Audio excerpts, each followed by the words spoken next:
The year is 1963. The Cold War is an icy stalemate. Deep within the forests of Germany, a Soviet ghost is whispered about, the T-64. A tank so advanced, so fast, so heavily protected, it threatened to make every existing Western tank obsolete. Panic set in.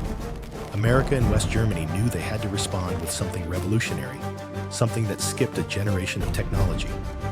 The answer was a joint project, a partnership forged in necessity, the MBT-70, Main Battle Tank, 1970. This was not just a tank, it was a promise. A promise of complete battlefield dominance, of a vehicle so advanced it would secure the West's technological edge for decades. But what if the future arrived too fast? What if that very ambition, that very genius, was the poison that destroyed the entire project? This is the heartbreaking story of the tank that was too complex, too expensive, and ultimately too futuristic to live. Analytical, emphasizing the cutting edge. The MBT-70 was radical from the ground up.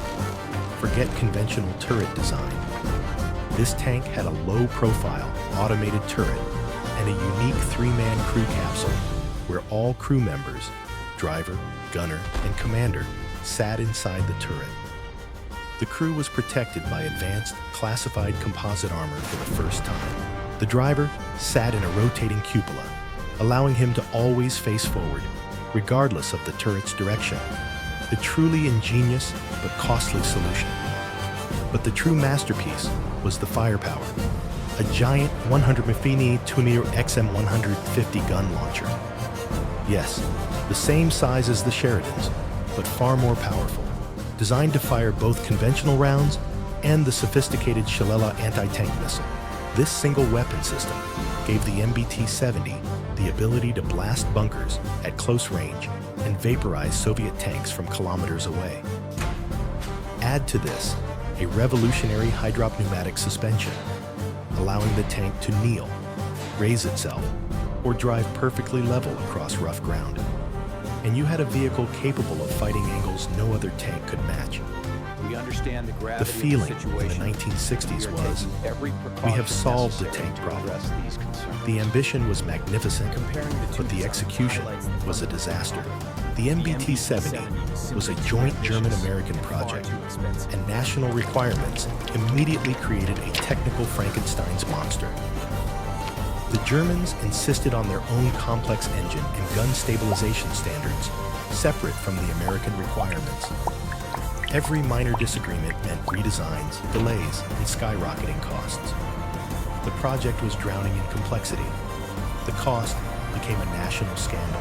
By 1969, the estimated unit cost had soared to over $1 million per tank, a staggering sum at the time, easily 4 to 5 times the price of the M60. Congress was furious. The military was disillusioned. The highly complex components began to fail. The Shillelagh missile system was unreliable. The sensitive suspension was maintenance intensive.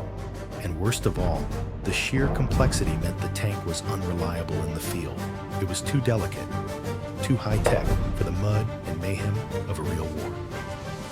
In 1971, after nearly a decade of development and expenditure reaching billions of dollars, the dream was officially dead. The U.S. Congress pulled the plug on the MBT-70. It was a failure of management, partnership, and above all, over-ambition.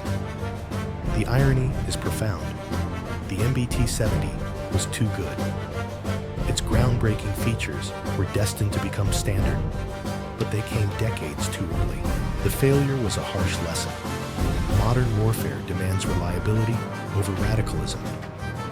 The technology didn't disappear, however. The Germans took what they learned and designed the far more conventional but highly successful Leopard 2. The Americans salvaged the suspension, the composite armor concepts, and the low-profile turret design, pouring that knowledge into the program that would eventually give us the legendary M1 Abrams. The MBT-70 never fought a single battle, but it defined the next generation of armored warfare.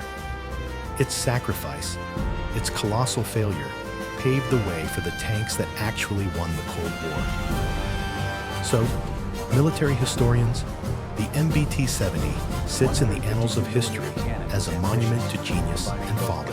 Was the $1 billion failure a necessary cost for the eventual success of the Abrams and Leopard 2? Or did national pride and uncontrolled technology kill the best tank the world could have had? I want to hear your deepest thoughts. Do you believe the MBT-70 could have been salvaged? And if so, how? Drop your most radical theories in the comments section below. If this deep dive into lost military history captivated you, hit that subscribe button and the notification bell. Join our mission to uncover history's forgotten secrets. Thanks for watching.